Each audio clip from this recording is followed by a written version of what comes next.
विष्णु दयाल राम जी से आग्रह करूंगी कि वो अंग वस्त्र, पुस्तक और नीलांबर पीतांबर का मोमेंटो देकर प्रधानमंत्री जी का स्वागत करेंगे। श्री विष्णु दयाल राम जी।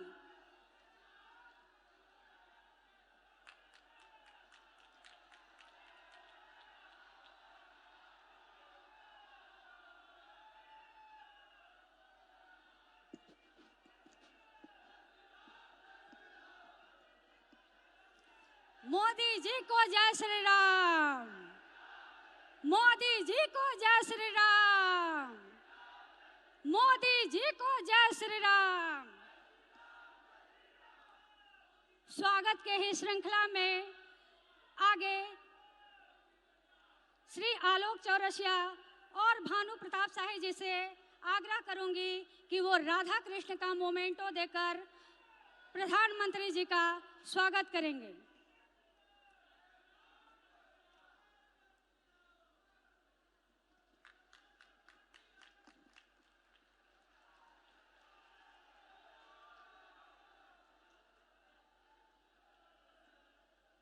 स्वागत के ही श्रृंखला में मैं श्रीमती पुष्पा देवी विधायक, श्रीमती अरुणा शंकर जी पूर्व महापौर, श्रीमती मीरा पांडे जी पूर्व उपाध्यक्ष नगर परिषद गढ़वा, श्रीमती रूपा सिंह जी प्रदेश उपाध्यक्ष महिला मोर्चा से आग्रह करूंगी कि वो सामूहिक रूप से मर्यादा पुरुषोत्तम श्री राम का मोमेंटो देकर प्रधानमंत्री जी का स्वागत करेंगी। जय श्री राम। जय जय श्री राम। ये नारा रुकना नहीं चाहिए, क्योंकि ये नारा सिर्फ नारा नहीं, आपके प्रधानमंत्री जी का स्वागत है, आपके प्रधानमंत्री राम मंदिर का प्रतीक है। राम मंदिर के आप सम्मान में इस नारा का उद्घोष करते रहिए, ये नारा रुकना नहीं चाहिए। जय श्री राम। जय जय श्री राम। जय श्री राम। अब की बार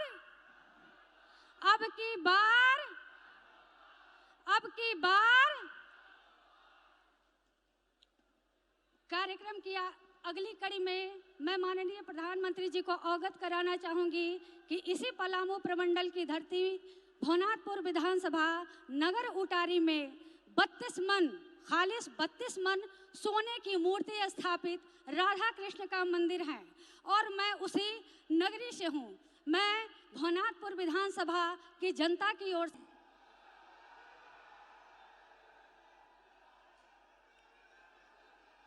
रउआ सबके गोड़ लागती, प्रणाम करती।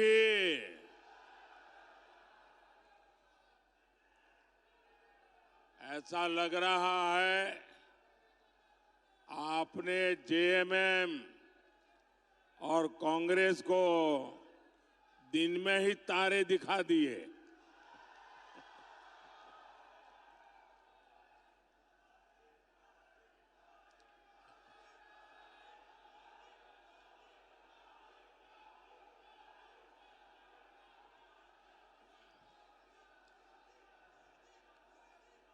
वहां जो पीछे सिक्योरिटी के और प्रशासन के लोग काम करते हैं, मैं देख रहा हूं कि बहुत लोग आ रहे हैं, लेकिन शायद उन्होंने एंट्री पॉइंट बहुत कम बनाए हैं, इसलिए लोगों को अंदर आने में दिक्कत हो रही है। अच्छा होगा, अब एकदम पीछे आना है तो आने दीजिए, इतनी स्क्रूटिनी करने की क्या जरूरत है।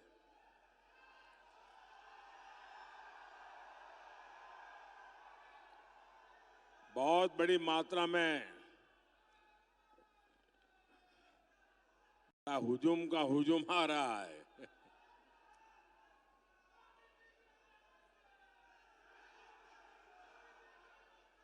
शायद यहां से मेरी बात वो प्रशासन वालों को सुनाई देगी कि नहीं मुझे मालूम नहीं, अदरवाइज यहां के कोई व्यक्ति जाके वहां समझाएं ताकि ज्यादा लोग अंदर आ सकें।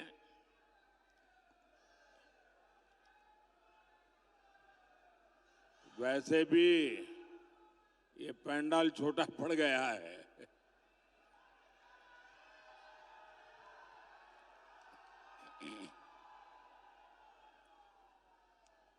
साथियों, मैंने लंबे अरसे तक पार्टी के संगठन का काम किया है। यहां झारखंड में भी हर इलाके में जाया करता था। चुनाव लड़वाए भी हैं, चुनाव लड़े भी हैं, लेकिन सुबह 10 साढ़े 10 बजे इतनी बड़ी रैली करने की हिम्मत मैं नहीं कर सकता था। मैं यहां आपकी पूरी टीम को बधाई देता हूं भाई। इतनी बड़ी रैली सुबह 10:30 बजे करना, ये बहुत बड़ी ताकत लगती है। आपने बड़ा कमाल किया है जी।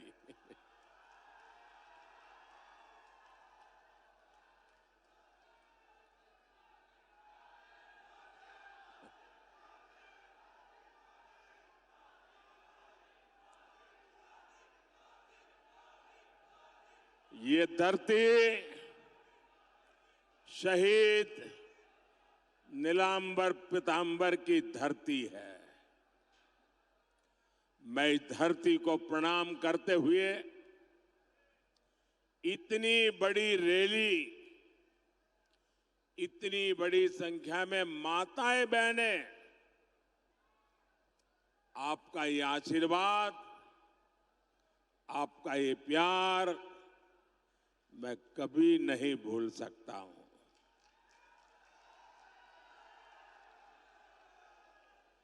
भाइयों और बहनों, आप सभी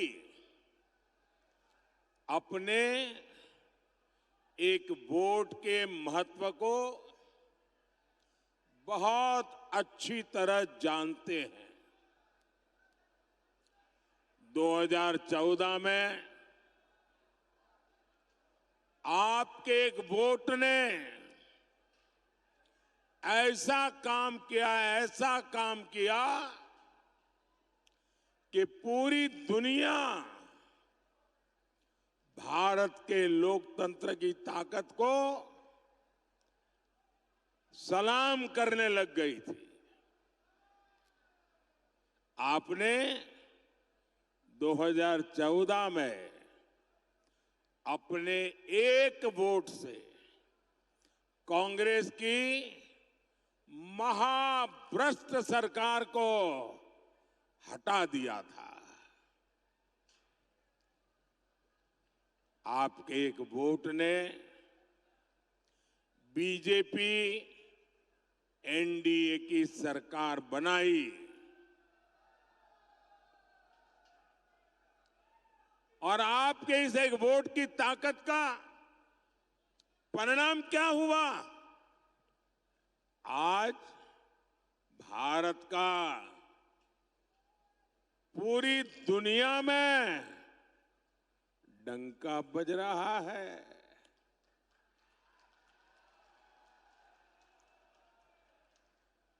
पांच सौ साल से हमारी कितनी ही पीढ़ियां संघर्ष करती रही, इंतजार करती रही, लाखों लोग शहीद होते रहे। 500 साल लंबा अविरत संघर्ष चला। शायद दुनिया में इतना लंबा अविरत संघर्ष इतिहास में कहीं नहीं हुआ होगा जो अयोध्या में हुआ।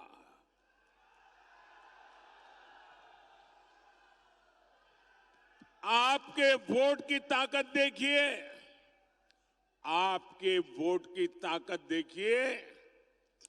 500 साल तक लड़ाई लड़नी पड़ती थी, 500 साल तक इंतजार करना पड़ता था, 500 साल तक अनेक पीढ़ियां बीत गई, लेकिन जो काम नहीं हुआ वो आपके एक वोट से आज राम मंदिर बन गया।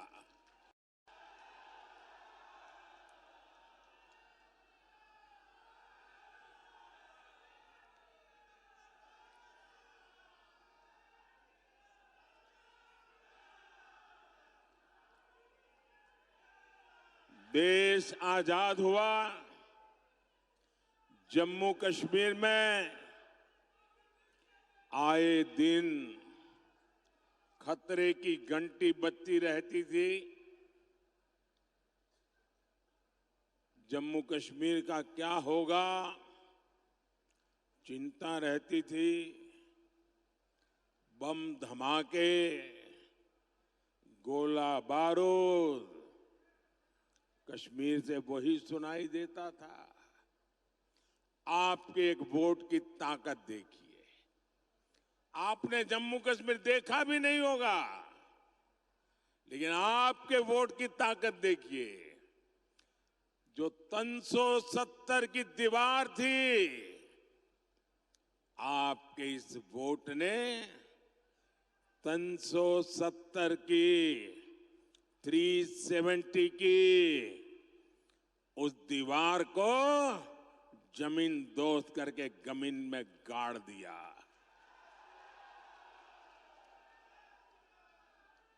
आए दिन हमारे झारखंड में, छत्तीसगढ़ में, उड़ीसा में, बिहार में, आंध्र में, पशुपति से लेकर के तिरुपति तक नक्सलवाद, आतंकवाद फैला करके यहां की धरती को लहूलुहान कर देता था। कितनी माताएं अपना जवान बेटा खो देती थी। पाल पोस करके बड़ा किया बेटा गलत संगत में आकर बंदूक उठाकर जंगलों में भाग जाता था। आपके एक वोट ने कितनी माताओं की आस पूरी की, बच्चों को बचा लिया। आपके एक वोट ने इस धरती को लहूलुहान करने वाले नक्सलवादी आतंकवाद से मुक्ति दिला दी। ये आपके एक वोट की ताकत है। साथियों, याद करिए कांग्रेस के समय क्या हाल था। यहां बम फूटते थे, आतंकवादी गोलियां चलाते थे, निर्दोषों को मौत के घाट उतारते थे, और दिल्ली की सरकार पाकिस्तान को लव लेटर भेजती थी। लव लेटर, अमन की आस लगाती थी, अमन की आस। पाकिस्तान जितने लेटर जाता थे उससे ज्यादा आतंकी भेजता था, और बम गोले लेकर वो देश में खून की होली खेलते थे। और जब आपने एक वोट दिया ना, उस वोट ने मुझ में इतना दम भर दिया, इतना दम भर दिया, मैंने आते ही कह दिया इनफ इज इनफ, बहुत हो चुका है, अब ये खेल नहीं चलेगा। मां भारती का अपमान नहीं सहूंगा, निर्दोषों को नहीं मारने दूंगा। आज नया भारत डोजियर नहीं भी देता, ये नया भारत है, घर में घुसकर मारता है। सर्जिकल स्ट्राइक, एयर स्ट्राइक के तमाचे ने पाकिस्तान को हिलाकर रख दिया था। पहले एक समय ऐसा था, कोई महीना ऐसा नहीं जाता था कि जब झारखंड, बिहार के इस इलाके से देश की सेवा करते करते हमारे नौजवान सीमा पर शहीद न होते हो, कश्मीर में शहीद न होते हो, और तिरंगे में लिपट करके उनकी शरीर वापस न आते हो। ये हर महीने चलता था। आज वो सब बंद हो चुका है। ये आपके वोट ने किया है। एक वो स्थिति थी जब आतंकी हमले के बाद कांग्रेस की डरपोक सरकार दुनिया भर में जा जाकर रोती थी। ये स्थिति कि पाकिस्तान वो वक्त चला गया जब हम दुनिया में जाकर के रोते रहे। आज स्थिति ये है पाकिस्तान दुनिया भर में जा जा करके रो रहा है। बचाओ बचाओ चिल्ला रहा है। आज पाकिस्तान के नेता कांग्रेस के शहजादे को पीएम बनाने के लिए दुआ कर रहे हैं, लेकिन मजबूत भारत तो अब मजबूत सरकार ही चाहता है। ये दृश्य दिखाता है पूरा हिंदुस्तान में से हर कोई कहता है मजबूत भारत के लिए मजबूत सरकार के लिए मोदी सरकार। फिर एक बार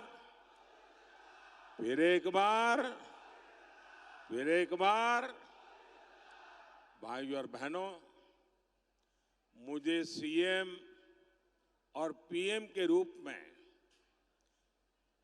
देशवासियों की सेवा करते करते अब 25 साल हो जाएंगे।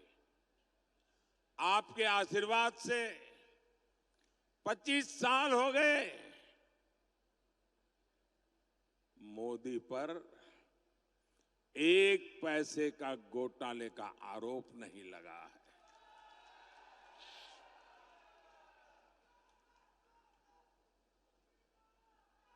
और मेरे लिए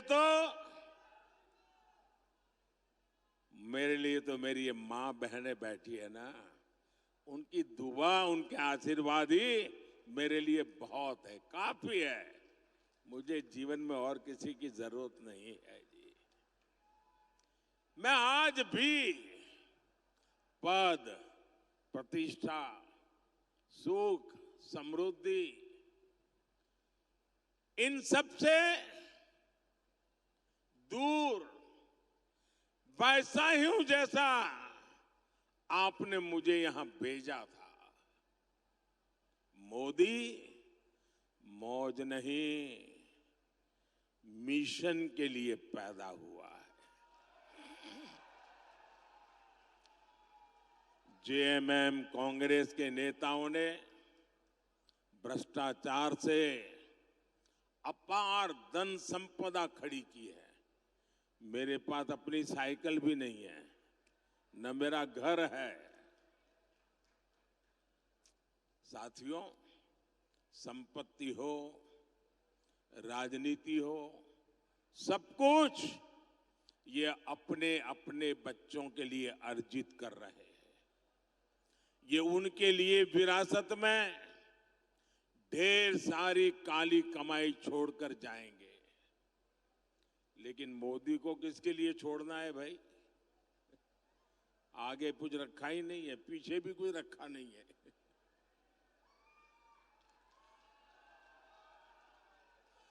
मेरे वारिस तो आप सब ही है।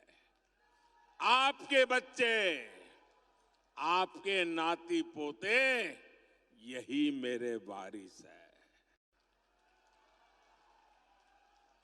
मेरी इच्छा है मैं विरासत में आपको, आपके बच्चों को विकसित भारत देकर के ही जाऊं,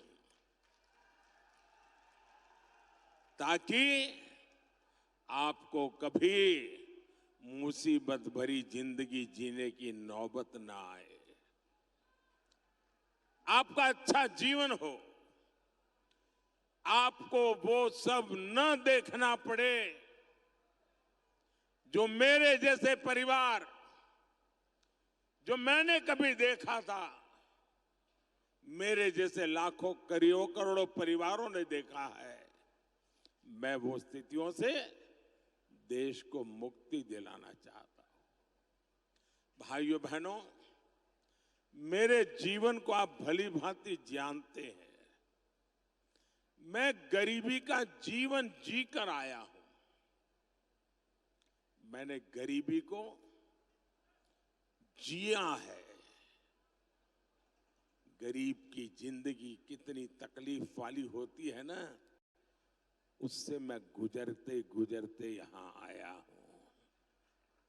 इसलिए 10 वर्षों में गरीब कल्याण की हर योजना की प्रेरणा मेरे अपने जीवन के अनुभव से जन्म लिया है।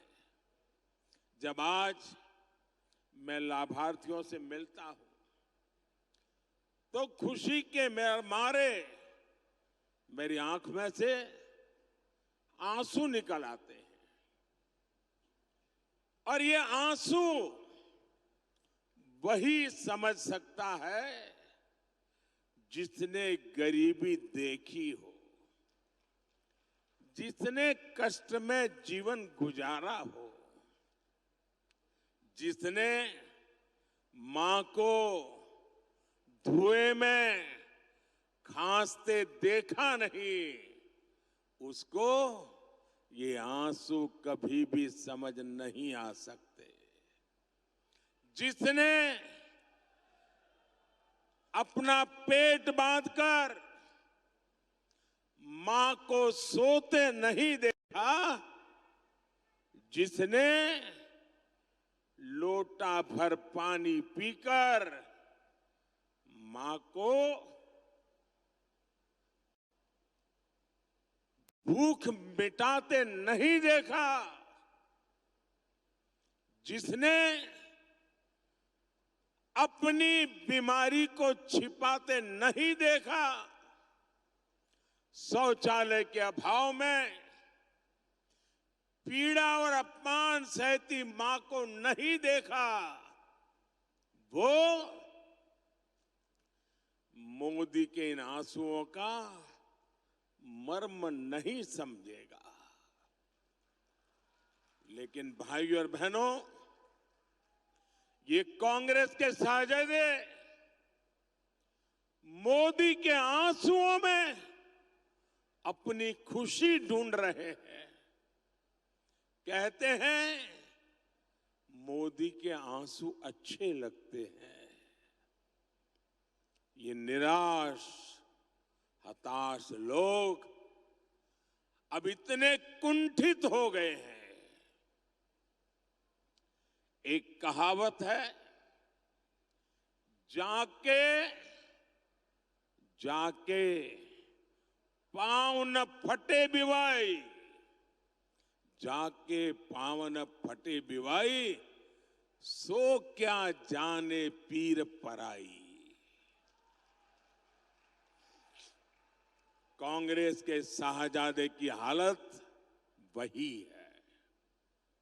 वो तो गर्व से कहते हैं कि उनके घर में कई प्रधानमंत्री थे, खुद चांदी के चम्मच से खाते रहे, गरीब की, दलित आदिवासी की झोपड़ी में फोटो खिंचवाते रहे, लेकिन गरीब के लिए कुछ नहीं किया।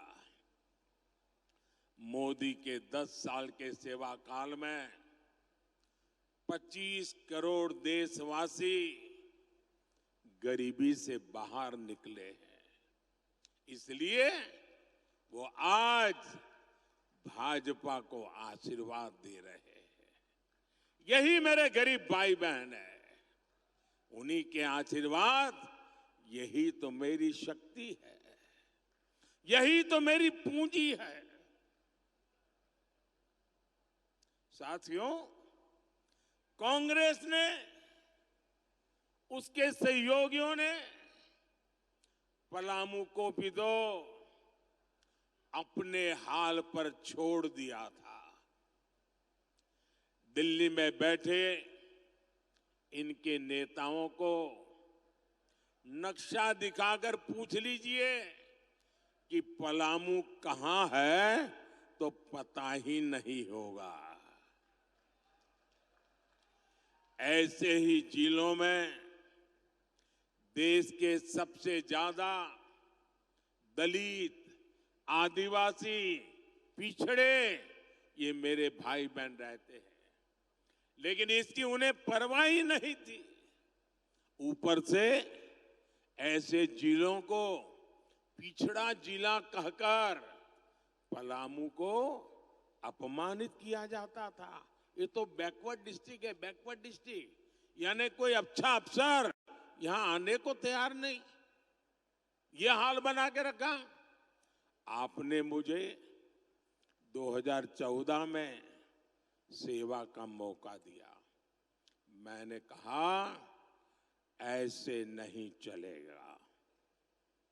मैंने पिछड़ा सारी जो इन जिलों को उन्होंने बैकवर्ड करके बर्बाद करके रखा था ना, मैंने कहा ये आकांक्षी जिले हैं, यहाँ के लोगों के भी सपने हैं, यहाँ के लोगों की भी आकांक्षाएं हैं। मैं उससे मरने नहीं दूंगा, मैं उसमें नई जान भर दूंगा और मैं इन आकांक्षी जिलों को होनहार जिला बना करके रहूंगा। पहले अफसर ऐसे जिलों में आने से डरते थे। अफसरों को लगता था कि यहां पोस्टिंग मतलब मेरा पनिशमेंट पोस्टिंग हो गया, सजा देने के लिए मुझे तैनात किया जाता था। मैंने देश के सबसे अच्छे अफसरों को पलामू में लगाया। अब मेरे पलामू के लोगों की मेहनत देखिए।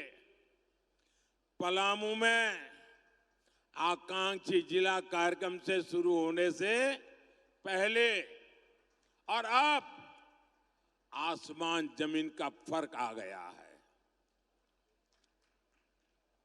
100 में से सिर्फ 14 गरीब परिवार ऐसे थे जिनके पास पक्के घर थे। आंकड़ा याद रहेगा, 100 में से 14। आज पलामू में करीब करीब हर परिवार के पास पक्का घर हो रहा है। और मैं आपको भी कहता हूं, जब इस चुनाव अभियान में आप गांव-गांव जाएंगे ना, और गांव में कहीं भी कच्चा मकान दिखे, कोई परिवार को अजीब पक्का घर पहुंचा नहीं है, ऐसे एक दो लोग मिल सकते हैं, उनको नाम पता लेकर के मुझे भेज दीजिए। मैं आपको गारंटी देता हूं, मैं आपको गारंटी देता हूं, तीसरे टर्म में जब मैं अगली बार प्रधानमंत्री बनूंगा, उनका घर पक्का बना करके दे दूंगा। और आप लोग भी मुझे जानते हो नहीं जानते हो, आप मान लीजिए मेरे लिए आप ही मोदी हैं, जाके गारंटी दे देना।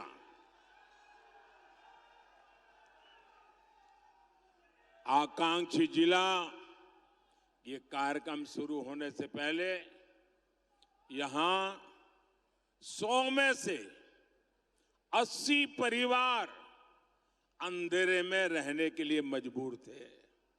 ये भी आंकड़ा याद रखिए, 100 में से 80 परिवार अंधेरे में। आज पलामू के हर घर, हर स्कूल में बिजली है। पहले पलामू की 100 में 3 ग्राम पंचायतों में इंटरनेट था।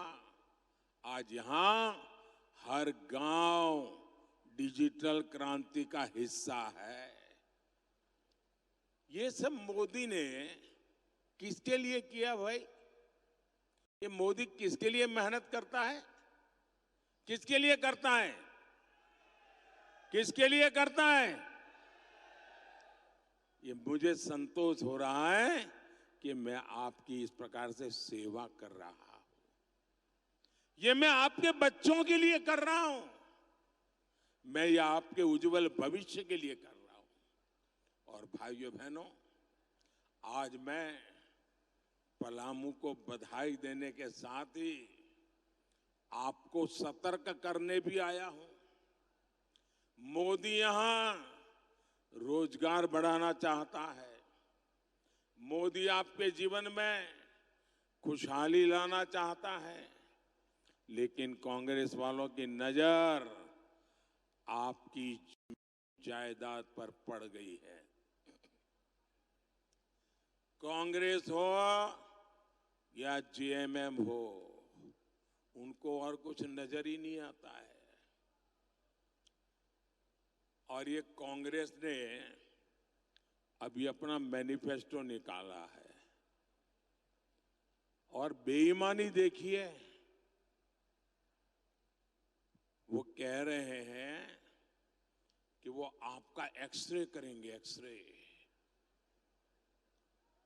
कितनी जमीन है, घर कहाँ है, कितने कमरे हैं, घर में सोना है कि नहीं है, चांदी है कि नहीं है, मंगलसूत्र है कि नहीं है, जांच कराएंगे और फिर उसमें से कुछ हिस्सा आपसे छीन लेंगे और आपसे वो लेकर के अपनी वोट बैंक को देना चाहते हैं। क्या आप आपकी पूंजी छीनने देंगे?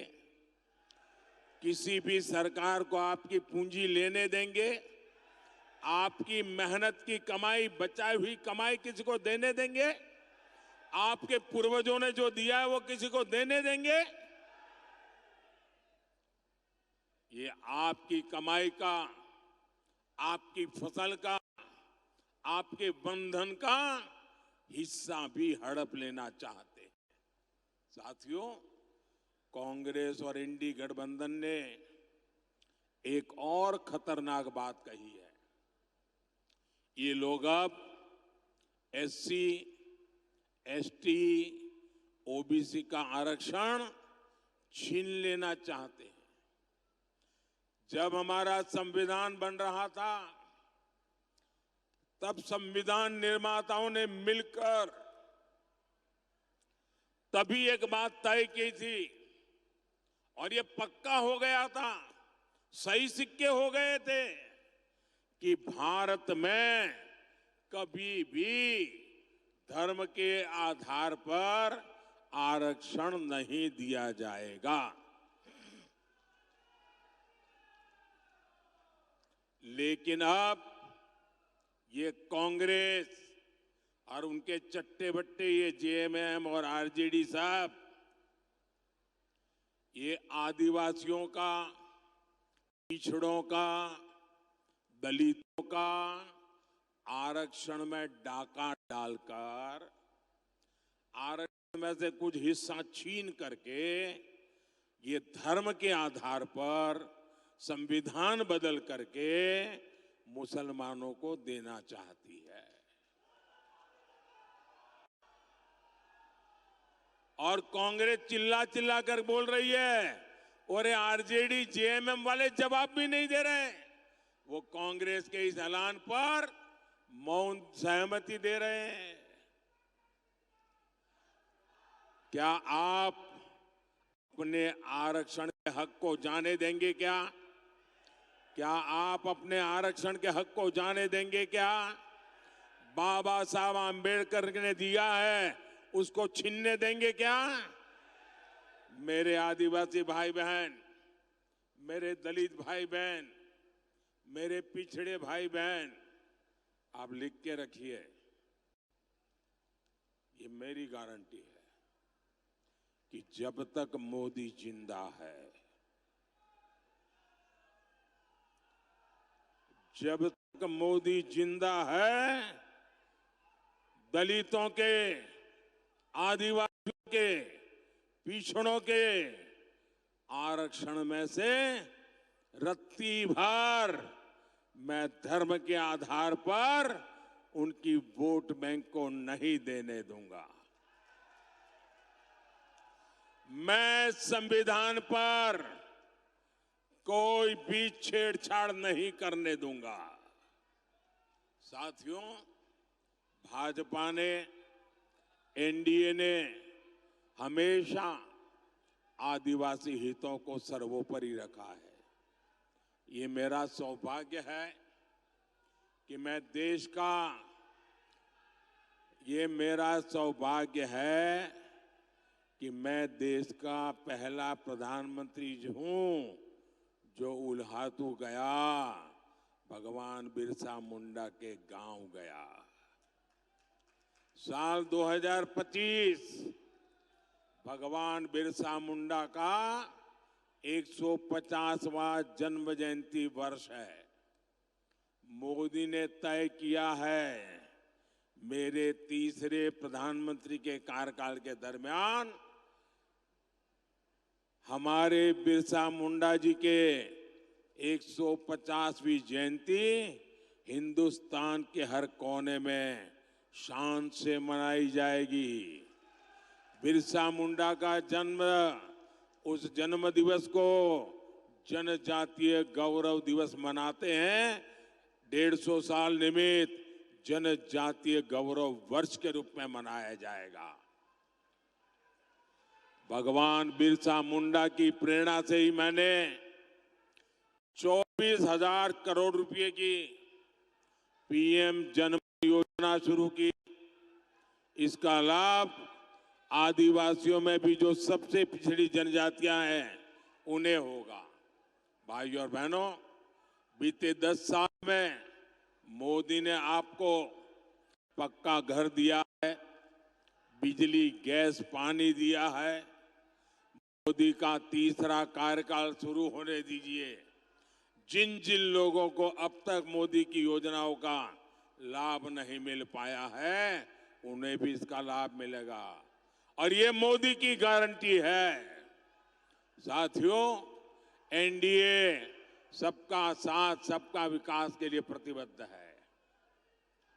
यहां झारखंड में आजसू पार्टी और सुदेश महतो जी के साथ उनके मिलकर के आज एनडीए एक ताकत से लड़ाई लड़ रही है।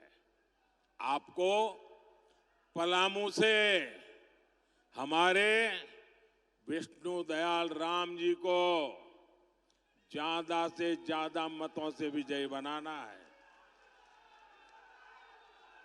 ये हमारे विष्णु दयाल जी इतने सरल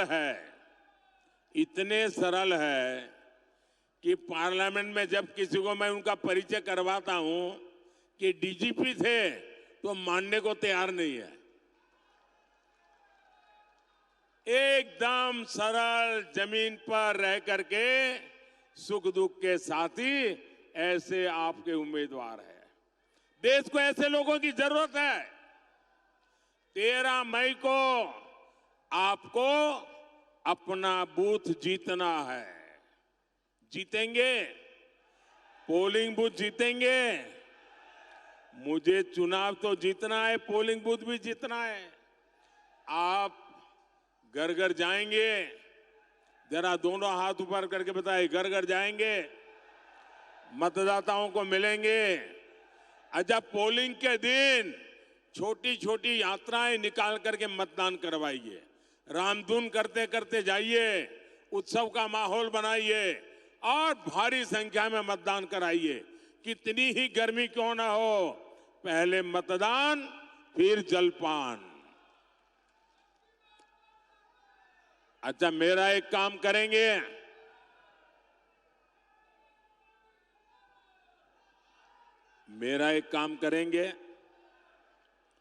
जरा मुझे बताइए, मेरा एक काम करेंगे? हाथ ऊपर करके बताइए, मेरा एक काम करेंगे? मेरा पर्सनल काम है, करेंगे? ये चुनाव का काम नहीं है, करेंगे? ये मोदी का काम है, करेंगे? मेरा एक काम करना, घर घर जाना, जाकर के कहना कि मोदी जी आए थे और मोदी जी ने आपको जय श्री राम कहा है। मेरा जय श्री राम पहुंचा देंगे? पक्का पहुंचा देंगे? बोलिए भारत माता की, भारत माता की, भारत माता की। बहुत बहुत धन्यवाद।